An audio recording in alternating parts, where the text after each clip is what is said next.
Welcome to Summit University. Today our guest is Stephen Acuff. He's a best-selling author and lecturer on health and diet in Europe and the United States. Mr. Acuff specializes in the macrobiotic diet. He is an instructor at the Kushi Institutes in Massachusetts and a nutritional counselor at a medical clinic in Germany. He is also director of a macrobiotic center in Sweden. Mr. Acuff is here today to talk about Oriental diagnosis. This session will be a continuation of facial diagnosis, which we started last time.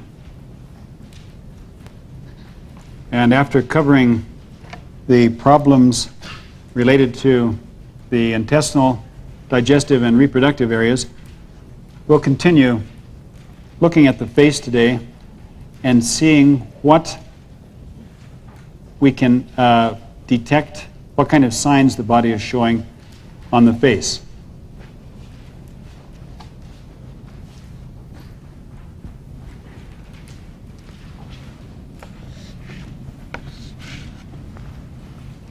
You'll sometimes see very strong lines developing here, right from the corner of the nose and going down towards the corners of the mouth. Now, speaking from acupuncture, we can see this is the area where the large intestine meridian ends. The intestines in Oriental medicine have an importance which goes far beyond just digestive process. The intestines actually stand for our physiological strength, physical strength. So it's a sign of health when this is smooth. And the deeper these lines get, the more we're getting out of balance. Especially for the stomach and intestinal area, digestive tract, but also it is a barometer of our physical health. So people who develop these very strong lines are being given a message to get back into balance. This is especially important if the cheeks tend to stick out. So you'll see where these lines are, and then the cheek area just sticks out over that. So this will be fairly flat, and then it just comes out on both sides. The cheeks themselves, this area is related to the lungs in Oriental health evaluation. So a sign of problems would be a reddish, reddy color in the cheeks instead of being one color. Or a lot of pimples, or signs of skin discoloration in general, so that the cheeks stand out as being different than the skin tone and the rest of the face.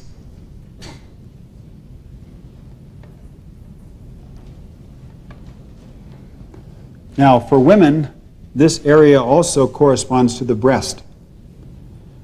So, signs of developing breast cysts or breast cancer can also be seen in this area of the cheeks.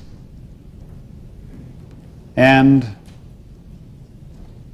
it is a skin change that happens here, a tone. It sometimes looks a little bit like uneven, almost like if you imagine the peel of an orange, the way that looks, the skin will start looking like that when it's getting far out, like an extreme condition. Sometimes it will be like a grayish-green color if it's developing into cysts and going towards cancer. But that's an extreme case. We can back up a little bit here.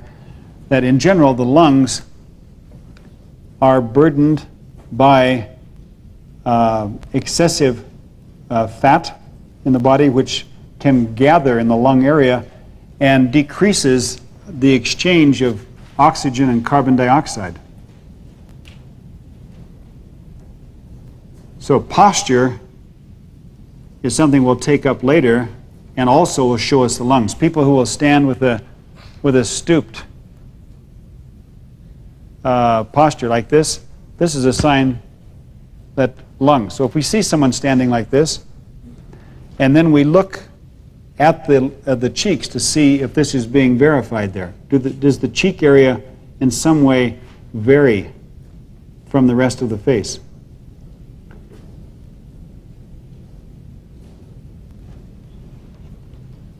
If it's extreme, you'll see a lot of unevenness, a lot of different things showing up here, like almost like moles or dark spots, repeated pimples. And this is showing you less fat, and especially yin kind of fats. Yin is the word we use for the expansive energy. We've talked about it in earlier sessions, which will gather more up. And sometimes we'll see a difference between the left and the right cheek, showing us that whether the left lung or right lung, or left breast or right breast, is more out of balance. Sometimes it's just a swollen puffiness. You don't always see a clear color change, but you notice that one cheek is puffier than the other. We can learn a lot by keeping in mind that the body should be, or the face should be symmetrical. And when we see strong differences left and right, let's find out what those differences are. Now, some things are constitutional. You're born with, say, one eye slightly lower than the other, or that the nose slightly turns to one side. Those are constitutional things, but your condition will be shown in the skin tone, color, and through puffiness. Now, when I have women with breast cancer in counseling, as I have often in the clinic in Germany where I work, then I will very carefully study this area of the cheeks, because the swollen area gives you an idea of how far along this process is. If it's very swollen, it's more extreme. Now, swelling is more also what we call a yin condition. It's expansion, puffiness. Breast cancer itself is more a yin disease. It's caused by excessive yin, although that's a bit of an oversimplification. The left side breast cancer is much more yin than the right side. So in these areas, we will see that with lung and breast, and then we can move right on over to the nose. Now, the nose has different areas. The area closest to the tip, the far end of the nose, is what we would call the heart area. Just write HT here. So the heart is being shown towards the tip of the nose. The heart can be seen as either too yin or too yang. You can imagine, after our study here of yin and yang, about how the nose would be if the problem is too yin. In other words, the heart tends to be expanded. It would be also an expansion of the lower third of the nose. So you look at the nose and you can see in the lower third a very clear expansion. It looks puffy.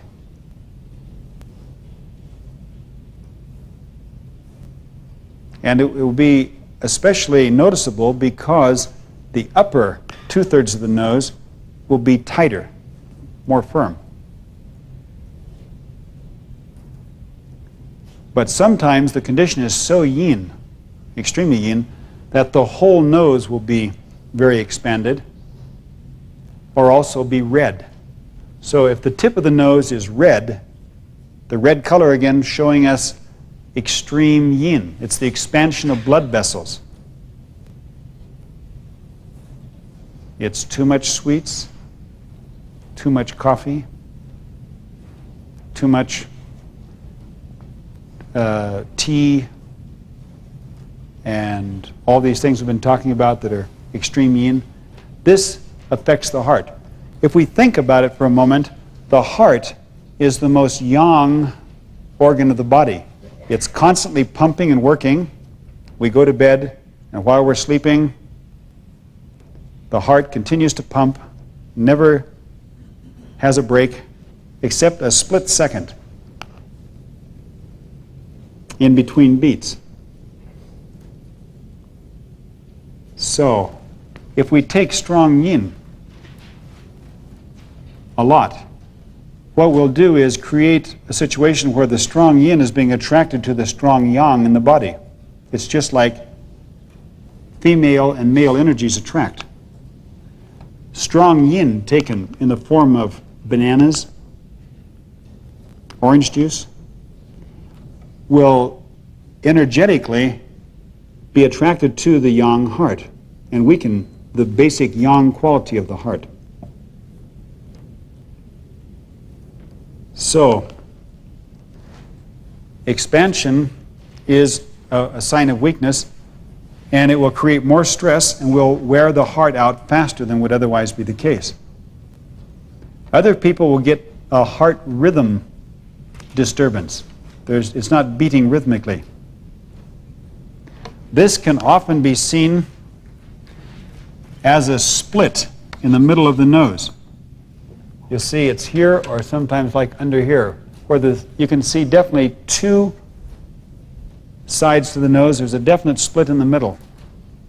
The split in the middle shows a strong yin force, which is bringing the heart out of balance. See, the heart is yang, it holds together, it's tight, compact, that's yang, but it's actually got a left and right side. It's got chambers, it's got a left and right side, and these two sides will come out of balance, will no longer have this very smooth rhythm that gives the heart more resting time in between, but rather the rhythm will become irregular, decreasing the rest time, and the heart will just have more wear and tear.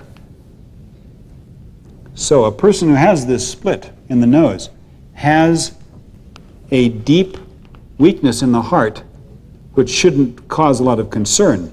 It should just be a good sign, or it should give the people a good clear sign that it's time to be careful with food, especially strong yin things. Because a person who has this kind of weakness can balance it out.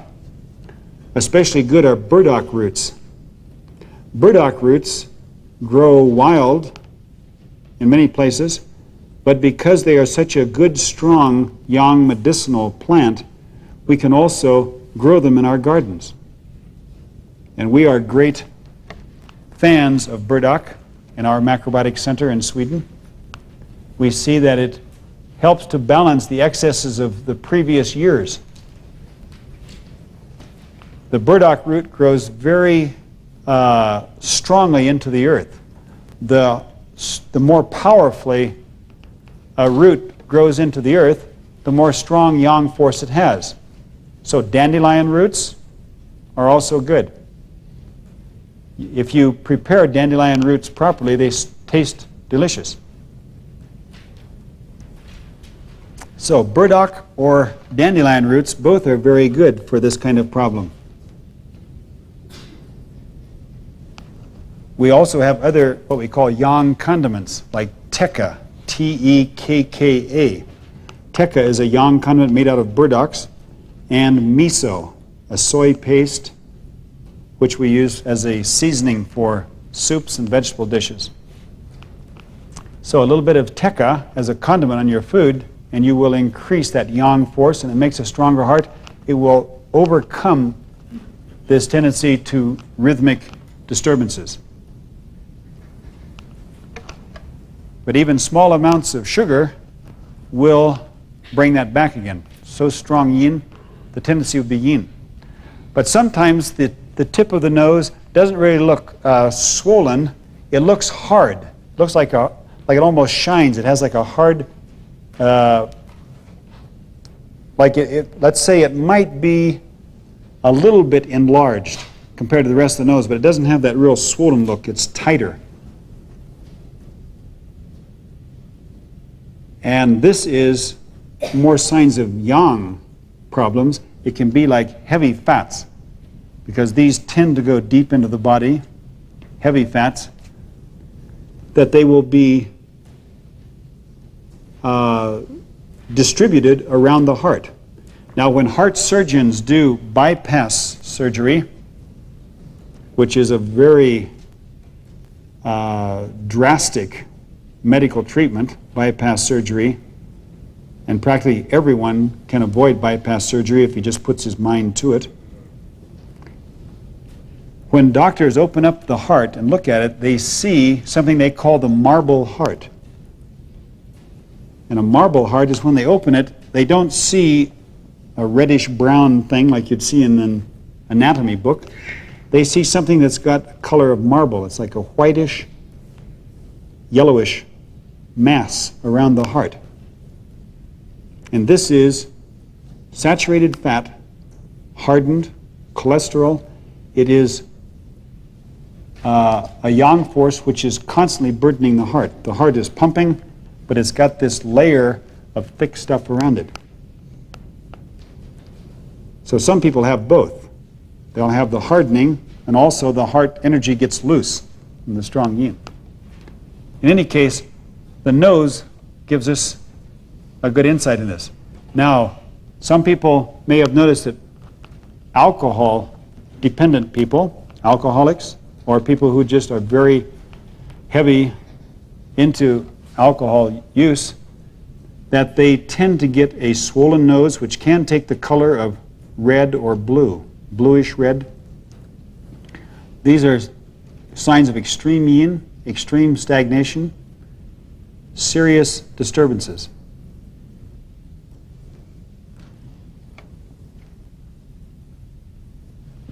Then, the middle area of the nose is related to the stomach.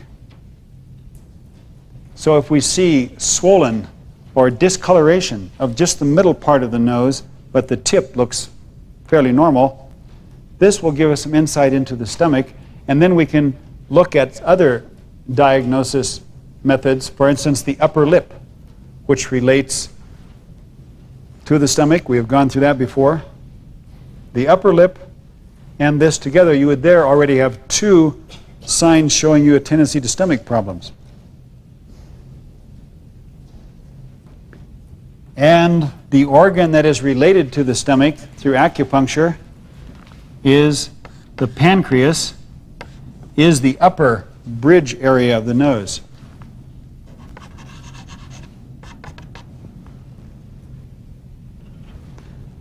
So sometimes we'll see that the nose has an even feature, but just in the upper part here, we can see something different. What we see is, number one, a swollenness. It's more swollen up here than the rest of the nose. Or we see reddish color. Just reddish here, but we don't see it in the rest of the nose. Or we see brownish spots over the nose.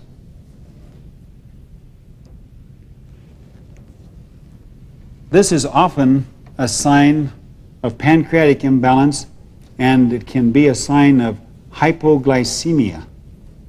Hypoglycemia means low blood sugar. It is a big problem in our society today. People who can't make it through the afternoon without eating chocolate or sugar are hypoglycemic. People who need coffee to finish off the afternoon so they can finish their work shift probably are hypoglycemic. The afternoon is the hypoglycemic time. And you can always see it. If I do a seminar going a whole day, you can see that in the morning, people are fresh. The morning energy is like a rising energy. And that's usually people's optimal time. And then the afternoon, about 2, 3 o'clock, we see this crisis setting in. People that, these people who were interested earlier are now nodding out. Because for everybody, the afternoon is a critical time. But some people are so far out of balance that they really feel it. And when they feel it, it's usually in the form of sleepiness, lack of energy, feeling of real tiredness, or it can also be a strong attraction to sweets in the afternoon, strong need for sweet things in the afternoon. If you fit this description, you're probably hypoglycemic. Your pancreas is probably stressed, and it's time to do something about it.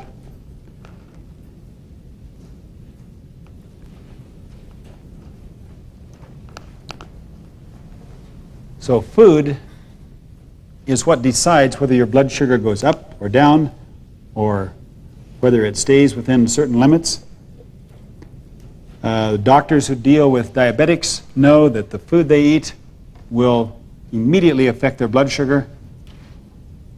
And if you are hypoglycemic, you need to change your food patterns because you're doing something wrong. And there are many different things. It can be. But the most important thing is that you be careful of eating fast sugars. That's sugar, honey, especially.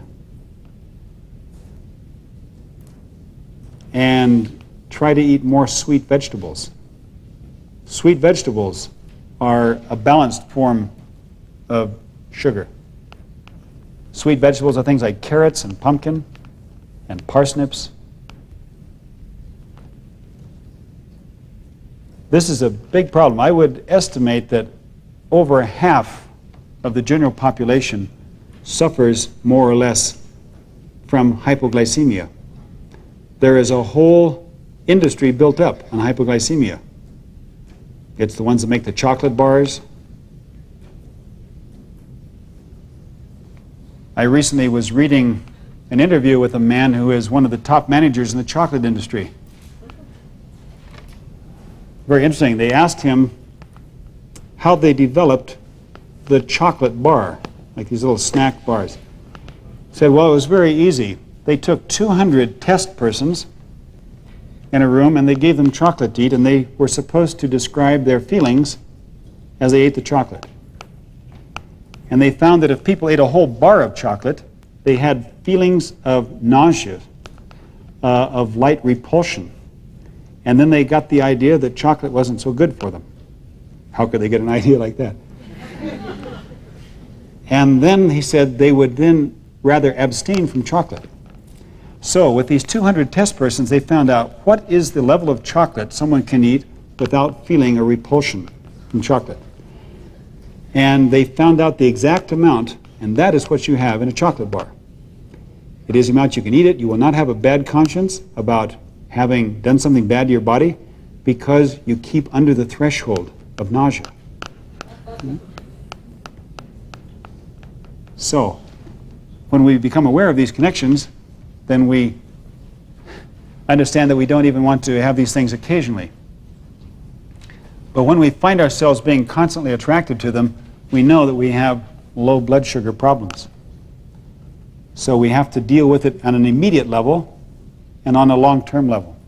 But the long-term level is reestablishing harmony in our pancreatic function, which is a very basic energy. In Chinese medicine, the pancreas is in what's called earth energy or soil energy.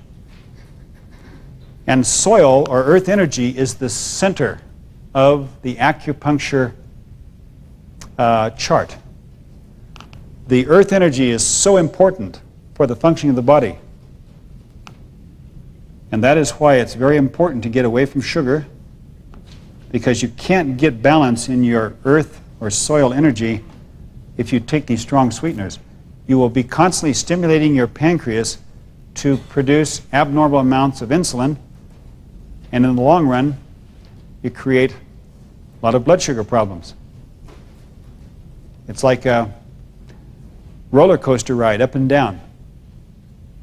So one thing I notice very often when I see people with this is their eyes look tired. They may, there's no really reason to be tired. They've been up, for 6-7 hours. They're just working at their jobs, what they usually do. But you look at them and they look exhausted. When you look closely in their eyes, their eyes don't have a vibrant quality. That's very typical for hypoglycemia. There are ways to get around the sweets. You can also drink coffee, of course, because the coffee will give an artificial stimulation to your hormones so that you can bridge over that tiredness. But what you're doing when you take coffee to do that is you're actually living on your life substance. You're trading in some of your basic life substance so that you can function at the moment. So it's better not to rely on these strong stimulants, but rather get that deeper balance. So when you do the practice session of looking at each other, what you find, then be especially aware of this one, because this is one you'll find very often in people.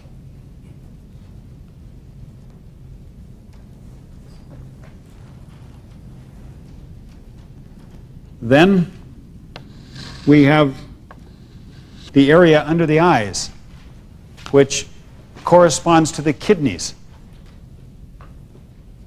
Some people will have a smooth area here. That's, in general, a sign of kidney strength. But some people will have kidney weaknesses that don't really show here. So you may want to use other methods, like, is the hand wet? Is the Achilles tendon swollen?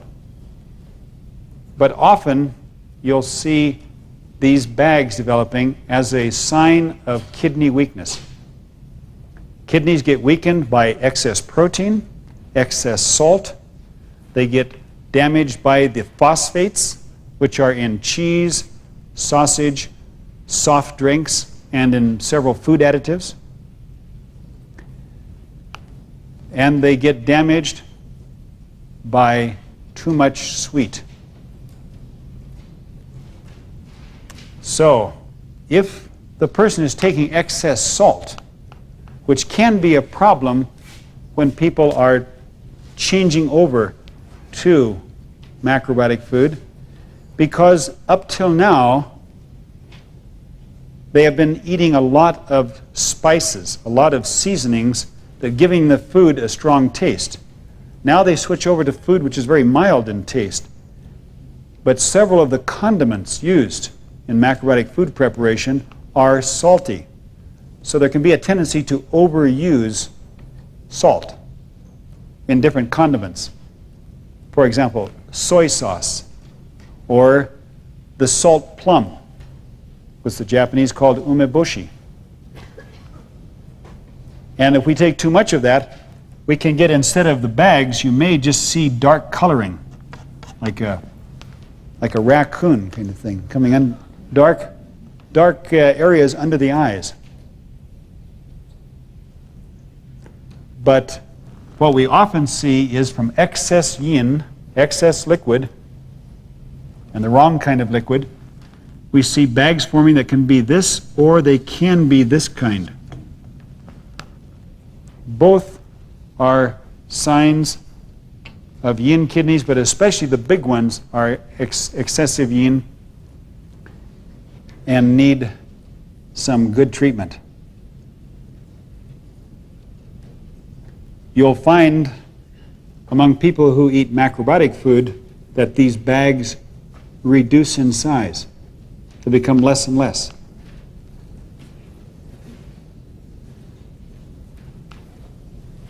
Now, for those of you who are sitting up in the more front rows, if you look at my face in the area under the eyes, I don't know how well you can see it from your distance, but can you see a difference between my right and left side? After what I've just said, which one of my kidneys would you say is weaker? Left kidney, very good. Everybody gets an A. That's right. My left kidney is somewhat weaker. If you saw pictures of me 20 years ago, you would see not only something you need to look a little closer to see, you would see real kidney bags. Because I had abused my kidneys, and my left kidney was especially showing it. So, as I became macrobiotic, I saw that these bags became less and less. But even today, I'm still carrying the result of 25 years of wrong eating. It takes a long time to restore the balance. We don't have to restore it totally, of course. What we want to do is restore balance so we live healthy. And I think I'm doing fine in that way. But in any case, when you look at yourselves, you can see left and right side, which side shows more burden, which side needs more attention. Now, when we look at my face and see that the left side has got slightly more of a bag than the right side, we'd say the left kidney. And if we remember something from a previous session, that the left side of the body is what's called heaven's fourth side, or the more the yang energy. The right side of the body is earth's force, or the more yin side. We'd say that my left kidney, which is governed by heaven's force, needs especially good yang quality. I need to support that yang flow, but I have disturbed it by too much strong yin in earlier years. So I would want to take things like root vegetables, mineral-rich foods like seaweeds, and especially the grain buckwheat. Buckwheat is very good for yin condition in the kidneys. I understand that Montana farmers are getting more and more into buckwheat because on the world market there's a big demand for it. So you have it right at your door in Montana. And the most important thing for kidneys is to don't let them get cold. If you see bags that have formed under the eyes, keep your kidneys warm. Even on warm days, be careful not to get like sweating within having a cool breeze. Take the kidney area. This is what in acupuncture they call a vicious energy, which can enter the body and create weakness, is this cooling. The kidneys should be warm. They're an organ that needs warmth. So what people in the East traditionally have done for kidney weakness and for other things is to wear something the Japanese called haramaki, which is a kidney warmer. It's a piece of cloth you just wear around the middle that keeps the kidneys warm. You can wear it in the cold time of the year or even in the warm time of the year if you have problems. But kidney chi, which is the Chinese word for life energy, life force, the kidney chi needs warmth. Also, we shouldn't let our feet get too cold. The feet are related to the kidneys. So one diagnosis method for kidneys is to feel the Achilles tendons. The acupuncture point that begins the kidney meridian is on the bottom of the foot. And it goes up the side of the foot and in the Achilles area. And if we let our feet get too cold, this will also create negative energy in our kidneys. So if we want to wrap it up in a nutshell, what we would say about this is that to be healthy, we keep our head cool and our feet warm. That's the way to do it. With a cool head, this stimulates the nervous system.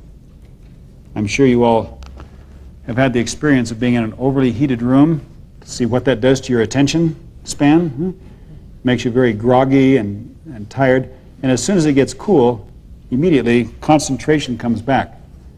So by keeping our heads cool, not too hot, we tone the nervous system, and by keeping our feet warm, we support kidney function. So sea vegetables or seaweeds are very beneficial. They're high in minerals. One thing that's important to consider with the kidneys is that they are the central point for mineral balance in the body. Your minerals are very much determined by kidney function, your mineral balance. So by eating seaweeds, in small portions of course, but eating them regularly, we can contribute to stronger kidneys. They need those minerals. They need minerals for their functions and to keep the body in general in harmony. So if we walk on the street today, we'll see that very many people are suffering from weak kidneys without knowing it. When we talk about posture later on, we'll come back to this kind of thing can also show kidneys. People that will stand this way. It's a kind of like palm healing.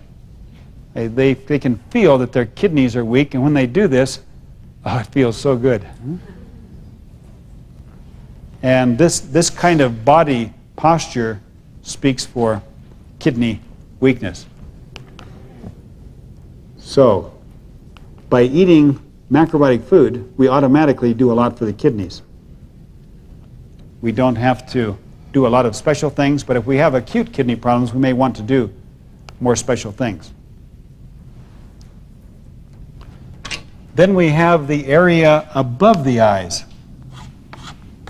between the eyebrows and the eyelids. This area is very much related to our lymph system, and we can say spleen in general.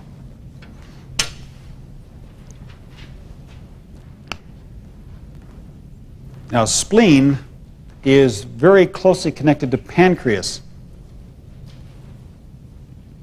in Oriental medicine. In fact, they share one meridian, one energy channel. They're so close. But the spleen will show the signs of yin excess more easily. You'll see it develop as a swollen condition between the eyebrows and the eyelids. And you can see it as a puffiness. The eyes look very puffy. You can look at photos. If you're a little bit older, look at photos of yourself when you were younger. If you're young, look at photos of your parents and see how did they look when they were young, and look especially at this area and see what happens as they get older. You see, many people, they get puffier and puffier and puffier here, showing that their spleen energy is getting more and more yin.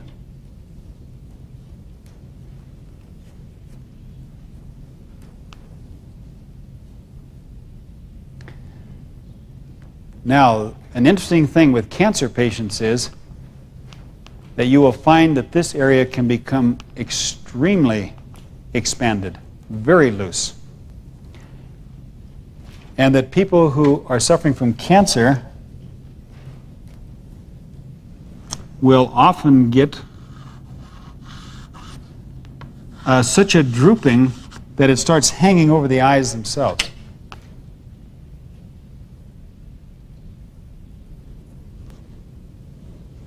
And it's showing that the spleen condition is becoming extremely yin. Not only yin, but very, very yin. Now, when we deal with Oriental medicine concepts, the more we learn about it, the more it becomes clear to us that the spleen plays a very pivotal role in health. It doesn't have the earth position in acupuncture for nothing. The original acupuncture energy chart showed fire energy, metal, water, and wood, or actually a better word is tree. Now, water is the energy of the north, fire is the energy of the south, metal, energy of the west, tree, the energy of the east. But earth, or soil energy, was the energy of the center. And when we see these kind of problems, cancer, problems of the immune system, we can see that earth energy is very much disturbed, and it is the center focal point of our health.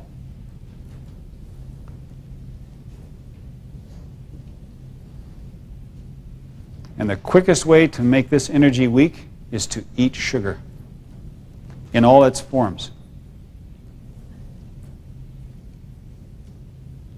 The scourge of the earth. Because your earth energy will weaken. And it will make your immune system weak. It will contribute to a blocking of your lymph system. Your lymph system is constantly cleaning the body.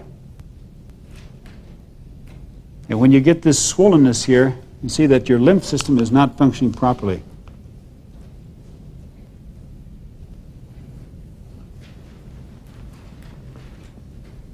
So the nice thing about this is that some people who maybe have had cancer and have understood that they have to change things, they will make changes in their food habits and their lifestyle, and this will recede and become normal. And this is one of the ways we have of using diagnosis or evaluation of the condition at the moment. We can see this person has had a condition, a bout with a severe illness like cancer, but this contraction here shows that this person is really getting their bodies more yang in the earth phase. They're strengthening their immune system, and they're doing what's necessary to give themselves optimal life quality and life expectancy. And that's what it's all about. So this area is very interesting, and I spend a lot of time looking at this area on people, because sometimes you'll see one side more swollen than the other. You'll see the right side extremely swollen, left side moderately swollen. If the right side is more swollen, it generally gives us an idea of more yang disturbance, although that's a big generalization. On the left side, more yin.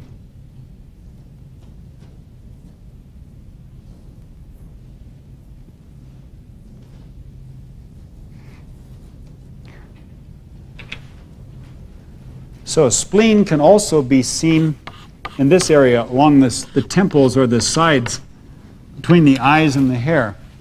If this area gets very puffy, or if it gets a color like a grayish color, grayish-green color, can be a sign, or yellowish, can be a sign that the spleen energy is disturbed.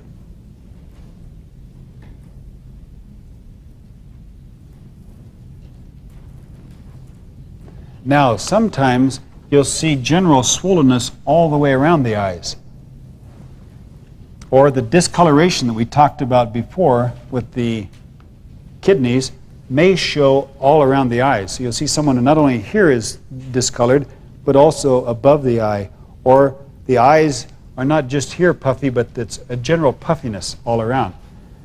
This tends to show not only then the spleen, but also especially kidneys are involved when you see puffiness around the whole eye.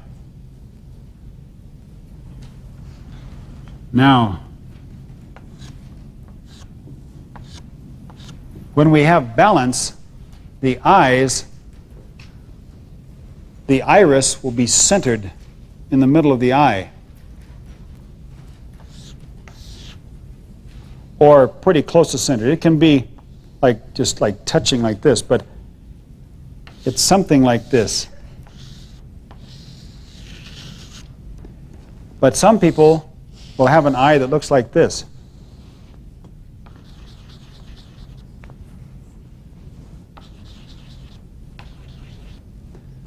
This is where the eye is actually moving up in the socket. So when you look at them, they're looking straight ahead, but they look like they're looking up. So if you look at people, you will see that some people around you have eyes that are leaning upward. And this is a sign of extreme yin. The Japanese call this condition sanpaku.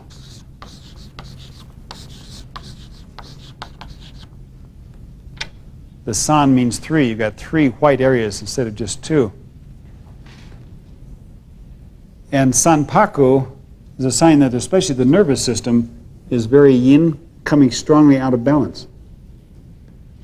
People who are yin sanpaku should be very careful with all extreme yin foods. A man named Osawa introduced macrobiotics to the West many years ago, first in France and then other countries. He wrote books in a rather quick, radical way and has unfortunately caused a lot of confusion about what is real macrobiotics. But one of his books is entitled, You Are All Sanpaku. And looking at when he came to the West and seeing our society, so too much indulgence in these yin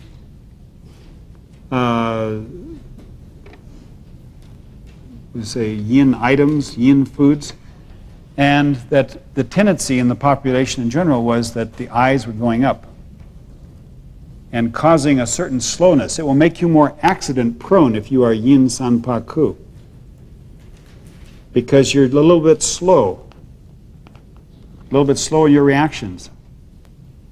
And this can take away your ability for those quick, clear reactions to fast situations. But this can change. This can change in a relatively short time. As the yin energy decreases, the eye will go back down more this way.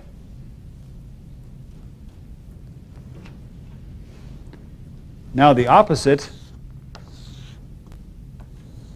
is this one.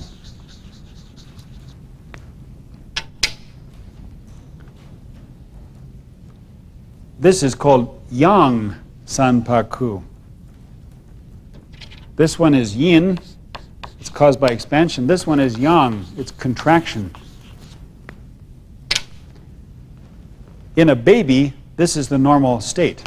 Babies always are like this, and then gradually it goes like this, and then in old age, especially in the last phase of life, people may tend to become sanpaku. You may have seen Krishnamurti, was very sanpaku. Towards the end of life, it can be like this, but during life, in the middle of life, it should stay like this. Now, if you've ever, or I'm sure you've all seen it, if you can draw forth now a picture of Charles Manson. Charles Manson, it's like the satanic force in person. And what he did several years ago, committing murder on a pregnant woman, was then given life in prison.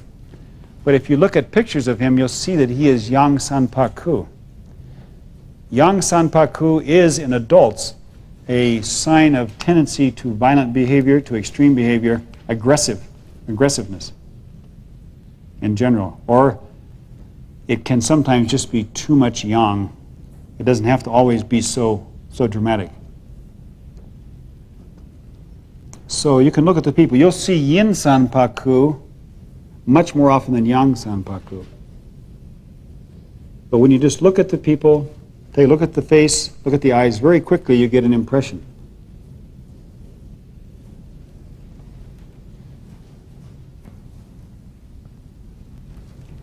So the area between the eyes corresponds to the liver.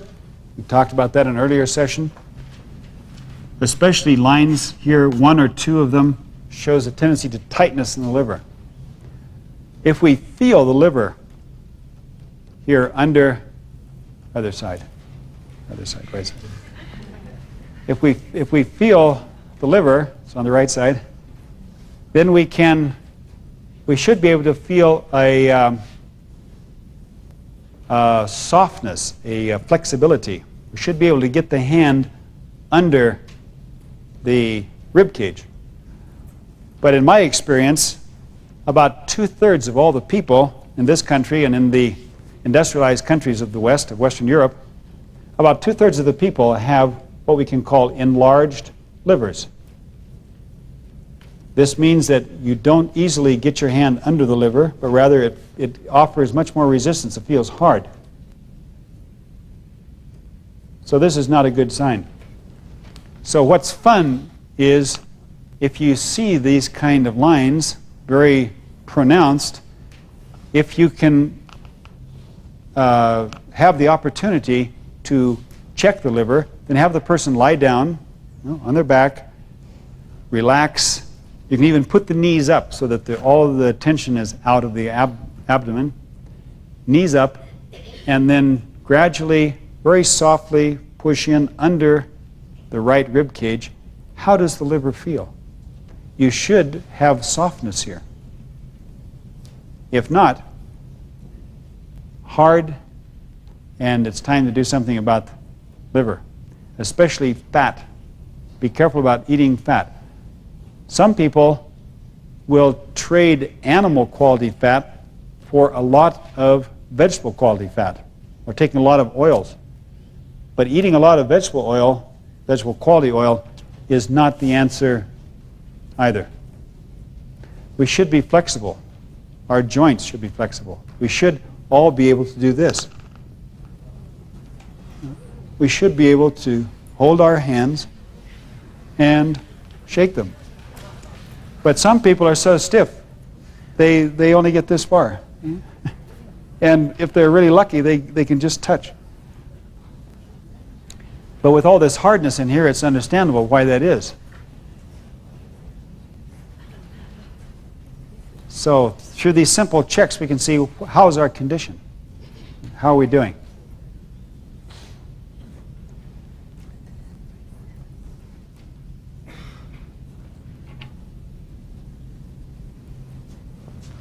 As I mentioned before in another session, a yellowish color in the skin can also be a sign of liver disorder beyond the lines here.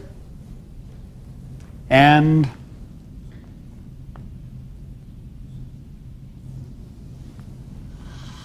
moving on into the forehead area. The lower area of the forehead here above the eyebrows corresponds also to our intestinal area.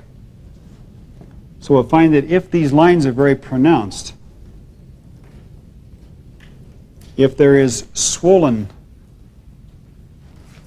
if it's swollen here from the side, so it sticks out like this with these lines, then there is a yin condition in the intestines, especially too much liquid or too much liquid type foods.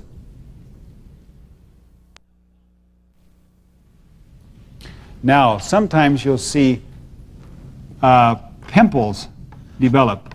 People always get them on the forehead. If it's always in the forehead, this is a sign of intestinal problem, or there's like fat deposits in the intestines which are not properly being disposed of, but is actually sitting there, it's stuck. If it happens a lot. Now, it can actually be a good sign to have these things come out if it's only temporary. One of the most common complaints people have about eating good food is that they can't eat bad food anymore without getting a slam on the head for it. They'll say, before I used to eat pizza, which is a very fatty, oily, chaotic kind of food. I used to eat that every day. It was my favorite food. And now, I'm so good 6 days out of the week. And just 1 day a week, I want to be able to afford a pizza. And yet, when I do it, the next day, I've got all these pimples. And it isn't fair.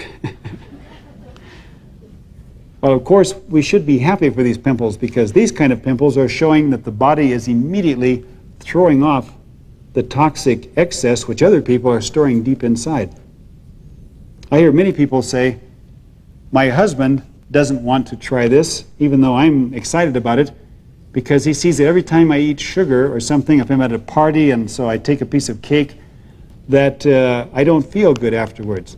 And he says, you know, you should be able to eat all these things without any effects, that it's not healthy if you're that way. But actually, we become like very small babies again. We're having this like original purity, you could say. If you give a baby these extreme foods, the babies will react immediately.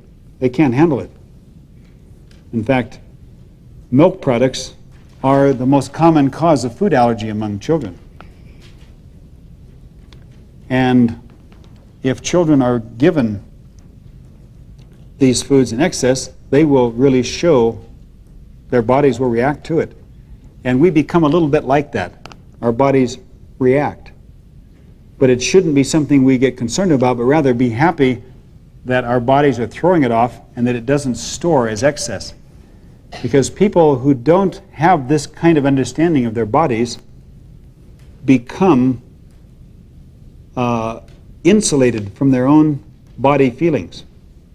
I have experienced people who have found out they had cancer at the last possible moment, 5 minutes to 12, 2 weeks before they died. I experienced one man who came, he was walking through the forest in Sweden, and suddenly a very interesting bird flew up out of the forest, out of one of the trees, and he pointed to his friend, look at that bird, and his arm broke in 3 places. Because he had bone cancer and didn't know it. And the bone cancer was so far along he didn't even know it. Now if you eat good food and you have that kind of body quality that is like a body sensitivity, then you're going to know when you're getting out of balance. You're not going to be hearing about these things at the last moment. And if you know your body well, as soon as the imbalances start, you feel it. For example, the best time of the day to be in touch with your body is the first few moments when you wake up in the morning. There is no time of the day when you are more in touch with yourself than then. How do you feel when you first open your eyes in the morning? Do you feel good? You feel bad? If you don't feel good, you should make some changes, because that's the real intimate contact. I don't get sick very often, but now and then I do catch a cold. Then I don't live a very natural life. I spend a lot of time at airports and in airplanes and very busy schedules. It's not a very natural lifestyle, but I enjoy it nonetheless. But sometimes when I'm starting to catch a cold, I know several days in advance, because when I wake up in the morning, my first feeling is not out of the bed, taking life by the horns and getting into the day's activities, but rather I have this feeling, I'd like to lie here a little longer. You know? This is not right. And as soon as I feel that, I know something's wrong, because my normal day starts with feeling good. When I wake up, I feel good. And if I don't feel good, I know I'm getting sick. So I'd better tone down my activities a little bit and take better care of myself, because if I don't, I'm going to catch a cold. That's what my body tells me. In earlier years, I used to enjoy drinking beer. Having lived many years in Germany, that's understandable. German beer is well known throughout the world. But as my sensitivity increased, I found that even drinking one beer, the next morning, I could feel it. I could feel a slowness of getting out of bed. And that first moment when I woke up, my spontaneous feeling would be, I'm poisoned. I'm never going to do that again. Which, you know, later on you forget about it again, because we have short memories. But through repeated reminders, I understood that alcohol definitely slows you down, mentally, spiritually, physically, and my body gave me that. So even though it tasted really good, I found myself drinking less and less of it. And that's what's the great advantage with this kind of lifestyle, is we can be in touch with ourselves. How do we feel when we wake up in the morning? If not good, then let's do something about it. And that we can really take the responsibility for our own health. by using diagnosis, we get some good insights into what's going on. And I've spent a couple of hours here going through the intricacies of the characteristics we look for. But in closing for this session, I would like to say that the absolute best diagnosis we can always use is our intuitive impression. The intuitive impression. I have experienced people who had no overt signs of serious organ trouble, but their behavior gives some very good insights into their condition, because our emotional state is dependent on our biological state. Our nervous system is made up of, or is fed by our blood, which is a process coming from our food. So I'll see behavior which I would call not appropriate for the situation. For instance, anger. Have a situation where a woman, it's usually like this, a woman is very excited about macrobiotics. She wants her husband to hear this message. He's been trying to avoid this for as long as possible until she sets up a counseling session with me for him. So you can imagine the atmosphere as he sits down with this, like, yeah, go ahead, tell me, That sometimes there'll be feel a lot of anger and resentment in the man, and he may not have these liver lines on his face, but feeling anger in situations where it's not called for. He could think, well, my wife has gone a little overboard on this, but I'll go and humor her. It'll make her happy, so I'll go and listen to what the man has to say. That would be more what we call appropriate behavior. But sitting down and being very tight about it, and so there's a tension in the air, this shows that the man is not in balance. And so intuitively you can feel there's something going on here. Now, as you learn more about emotional diagnosis, you know that this man has a liver problem. It goes far beyond just being a kind of person who's tense. There's a reason for it, because his anger, his tension is totally inappropriate for the situation. So as we learn these different things, let's try to do two things. One is retain all of this information so we can use it to help ourselves, but at the same time not get too lost in detail, but always trying to retain that general feeling. Like, what is this person doing? What kind of energy is going on here? And what does he need to balance his condition more? So that's what we would call the holistic perspective. And with that, we can end this session. Thank you.